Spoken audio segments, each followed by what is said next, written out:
First time kong magbablog ngayon. First time, randomly, naisip ko lang. Ayun, may nagsara ng pinto. Narinig nyo?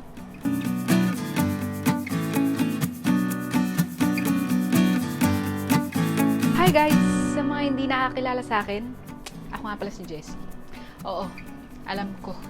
Hindi nyo ako kilala kasi hindi naman ako sikat. Pero wala akong pake. Magbablog ako.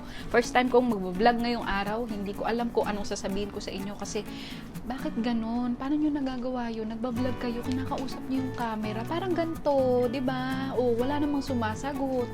Pero feeling mo may sumasagot. Anyway, magbablog ako ngayon. Nagawa ko na to dati and sobra talagang nahihirapan ako kasi ewan, hindi ko lang siya feel. And wala rin kasi ako maisip na actually, ang dami ko naisip na topic. Pero kapag nandun ako sa harap ng camera, mema. Wai talagang maisplok. Anyway, so ngayon, hindi ko rin alam kung anong gagawin ko pero naisip ko lang, randomly, magbablog ako about dito.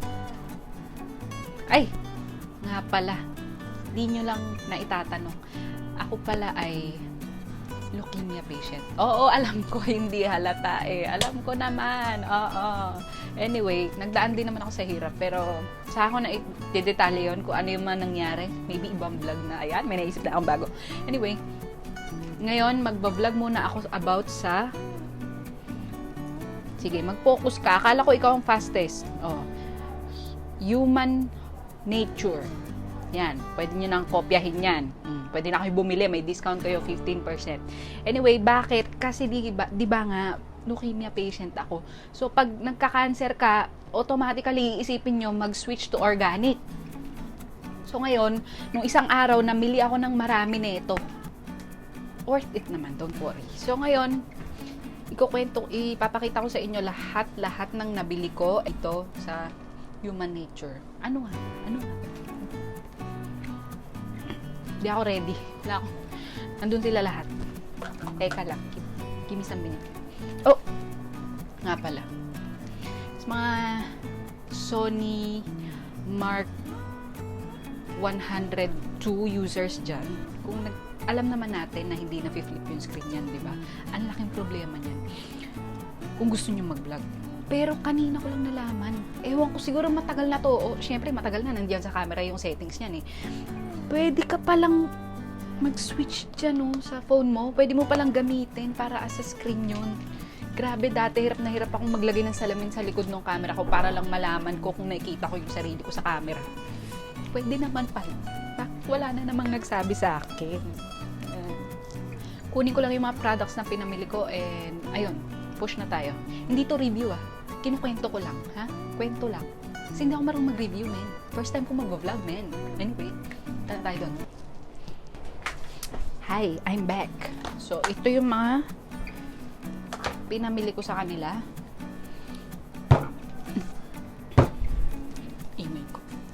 Pasensya na kung hindi maganda yung lightings ko and all. Kasi nga, first time ko, randomly, naisip ko lang. Kasi, grabe, tambay ako ilang buwan na, wala akong ginagawa. Naisip ko lang, bakit di ako mag-vlog? Kasi tinanggal ni YouTube.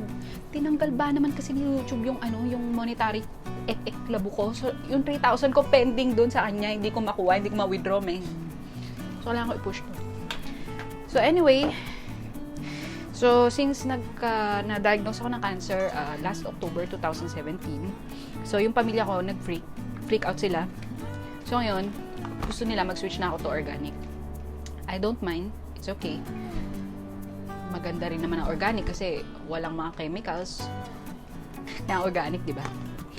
Anyway, so ito yung isa sa mga binili ng ate ko sa akin. So, nung bumili ako ng isang araw, actually parang wow, may S. Replenish na lang yun. Hindi siya yung talagang binili ko na surprise, ganun hindi. Ang tao sa labas, naririnig ko may nakikinig sa akin. Ayun, pag alam ko may tao sa labas, nahihirapan na ako magsalita. Nahihiya ako siya. Tapos talaga ako. Ano na yan? Tutuloy ko pa? Tutuloy ko nung nagsimulang ko. Una sa lahat ang toothpaste. Ay, ganito na lang. Itong vlog na lang na to, ipapakita ko yung mga products ng Human Heart Nature. Okay ba? O sige, okay naman siguro. So, ito yan. Mga ganun-ganun, kala mo na, ay, nag-focus siya, alam mo yan. Ito, ang sabi dito, meron silang toothpaste. Ayun, toothpaste lang naman to. Wala namang ano, basta organic toothpaste, ganyan. Ang ingredients na lang. Punta tayo ng ingredients. Ang dami, bes. Ayan, basahin nyo na lang sa ano, baka meron sa Lazada, may description doon. Doon na lang kayo magbasa. Tapos, yan yung para sa ngipin ko. So, pag maliligo ako, una sa lahat na ginagawa ko, nililinis ko yung kipay ko. Sorry. So, ito yung ginagamit kong, ano nga ang tawag mo dito? Ala, ayaw niya mag-focus. Ano nga ba to? Feminine wash, men. Feminine wash. Hypoallergenic. pH balance, men. Alam mo yun. 100% no harmful chemicals ang nandyan. Sobrang lamig nito sa kips. Grabe. Bet na bet ko to. Sa buhok ko, nga pala, wala akong buhok. Meron naman, konti lang. Ayan, tama na kasi ano, baka ma-excite kayo. So, ito yung, kahit wala akong buhok or kahit konti lang buhok ko or kahit nung nakalbo ako, nagsashampoo pa rin ako kasi sobrang init sa Pinas. Grabe. Kahit naka-aircon ako, pawis yung kamay ko tsaka yung mga kilikili ko, ganyan. So, kailangan ko talaga mag-shampoo. At yung ulo ko, sobrang pawisin din. So, ito yung shampoo ko. Nakakatuwa kasi hindi ko siya makita. So, basahin, pero hindi ko mabasa. Ano ba yung ginagawa nilang ganun? Paano ba yun? Ayaw naman. Ayan. Yan. So, bago daw to. Ay, naklikay nga inyo. Ang sabi dito, strengthening plus with rosemary to help hair regrowth. Ayan. So, pag humaba na yung hair ko, mas mabilis siyang haba. Hindi ko pa to natatry kasi nga bago siya. Parang kakalabas na lang ng isang linggo. Yung una kong natry, na nasa banyo, yung kunin. Ano yun? Sobrang lamig sa ulo. Sobrang refreshing niya. Pero napansin ko, hindi naman sobra. Medyo rough. Medyo, ano man tawag doon? Magaspang yung buhok ko.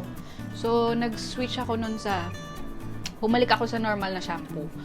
Tapos, pag nag-hair treatment na ako, may buhok na ako konti. May makapal-kapal na. Nag-hair treatment ako. Tapos, nalagas din.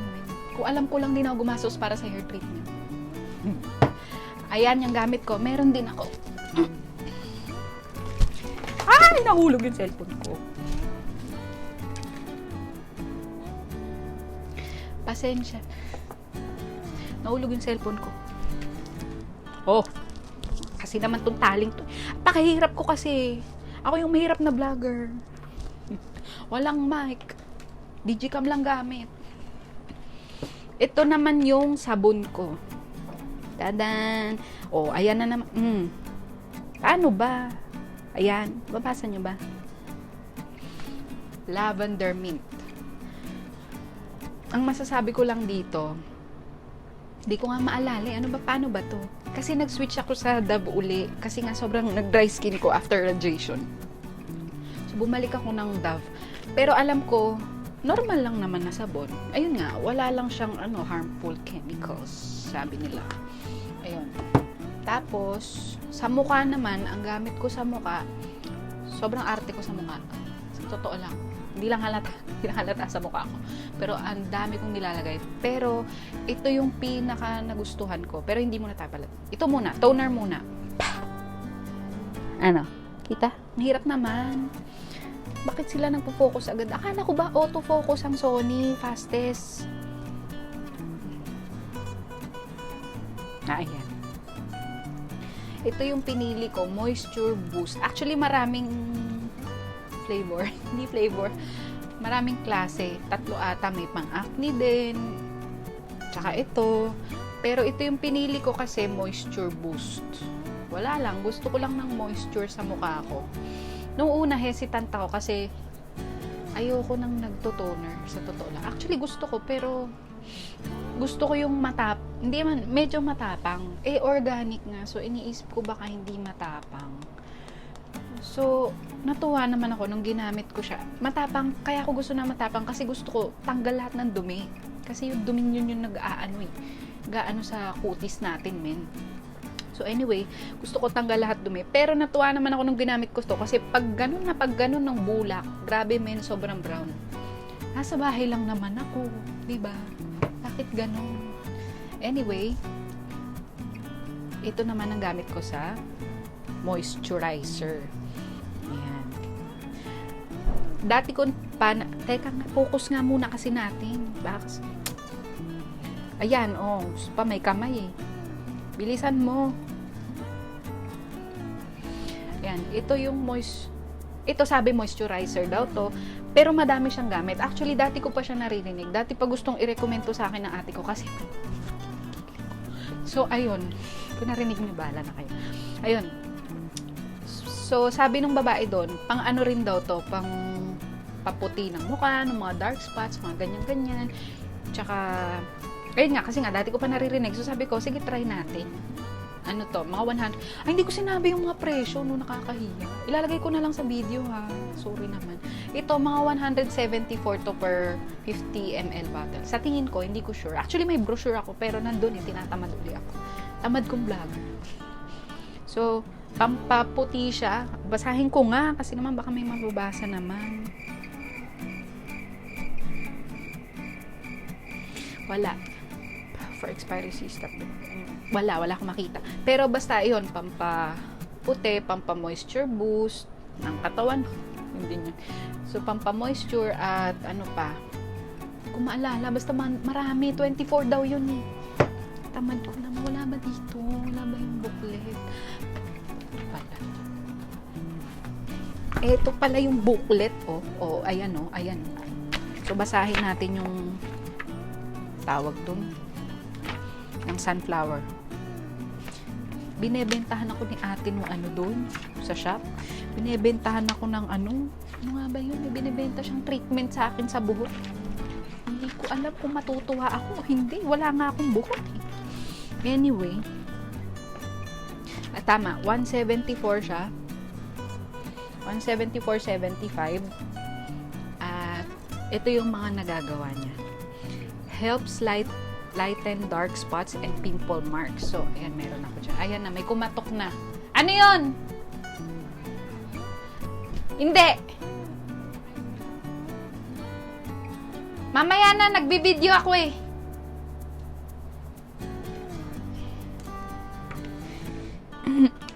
So, ayun nga. Balik tayo. So, helps lighten dark spots and pimple marks. So, marami ako niyan. Hindi ko alam tawag doon. Soften ba? Basta pinapalambot niya yung feet, soles, knees, and elbows. Tapos, pwede ring i-hydrate ang skin, patches on face, ganyan. Ano ba yan? Ba't may maingay sa labas? Sabi ko, wag maingay. First time ko na nga lang gagawa ng vlog, may maingay pa. Sabi ko na yung maling oras to eh.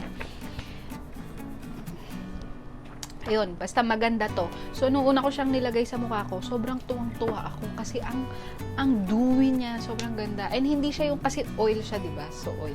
Hindi siya yung pag pinatak mo yung oil, actually, sa una, magmumukha kang ilelechon. Pero after a while, pag hangin-hangina na, sumingaw na, boom, sobrang glow lang ng skin mo, ganyan. So, sobrang ganda, in short. So, bet na bet ko to, bibili ako nito ng marami. Pag may trabaho na ako, kasi wala akong trabaho. So, ngayon, isa muna. Ayun lang. Kala nyo madami akong sasabihin. Wala, ayun lang. Wala, ayun lang. Gusto ko lang palang i-shout out ang St. Luke's Medical Center, Global City. Sobrang kinis na ng mukha ko. Diba? Ayan, itapat natin sa ilaw para makita nyo yung liwanag. Ang ganda ng kutis ko ngayon, bes. Anong mayroon sa aircon nyo? Ba't naka-aircon din naman ako dito? Anyway, balik na tayo. So, yun lang yung gusto kong sabihin. Gusto ko lang talagang itry kung kaya kong kausapin yung camera. So, this vlog is for trial lang naman. So, kung mag-workout naman, kung maraming manood, kala mo na maraming followers. Kung maraming manood, bibili ako ng mga equipments, kung kayanin na ng self-confidence ko na magsalita sa harap ng camera. Lalo na sa labas, sobrang hirap, diba? Paano nila nagagawa yun? Totoo. Bilib ako sa kanila. Bilib ako. Anyway, yun nga. So, Sa susunod, kung may curious lang sa inyo, ikukwento ko naman yung kung paano ako nagka-cancer, kung ano yung mga pinagdaanan kong cancer, at syempre na bone marrow transplant din ako. Sobrang importante nito. Kasi napansin ko, bihira dito sa Pilipinas ang nagkwento about sa pinagdaanan niya sa bone marrow. Actually, meron but she's not in Philippines kasi. Oh my God. Ang arte ko, ang sarap kong batukan. Ayun, so wala kasi siya dito. And naghahanap ako dati ng vlog na about nga doon. So, wala akong masyadong mahanap na info or yung alam niyo yung idea man lang. So, ngayon, yun ang next project ko. At sana supportahan niyo ko, lalo ng mga ka-fellow cancer patients ko. Yes, may cancer ako. Hindi lang halata. Alam ko. Pero hindi pa kasi sure. Although nag-transplant na ako, nandun pa rin ako sa in-between ng 100 days na post-transplant. So, nandun pa ako sa stage na yung bagong transplant nag-grow. Anyway, ayoko magsabi ng marami kasi nga sa susunod na vlog ko sasabihin yun. So, ito pruweba na may cancer ako. Hindi convincing. Hindi convincing. Ito. Ayan. Ito yung booklet ko. Diba? May ganyan, may paganyan si Mayora. Ayan. Sobrang kapal kasi ang daming naganap, ang daming lab test na nangyari, ang daming binayaran. Ayoko na magsabi kasi nasa susunod na yun. Ayun lang naman. So, sana mag-subscribe kayo kahit wala namang kwenta yung mga pinagsasabi ko. And, ayun lang. Nakita tayo next time.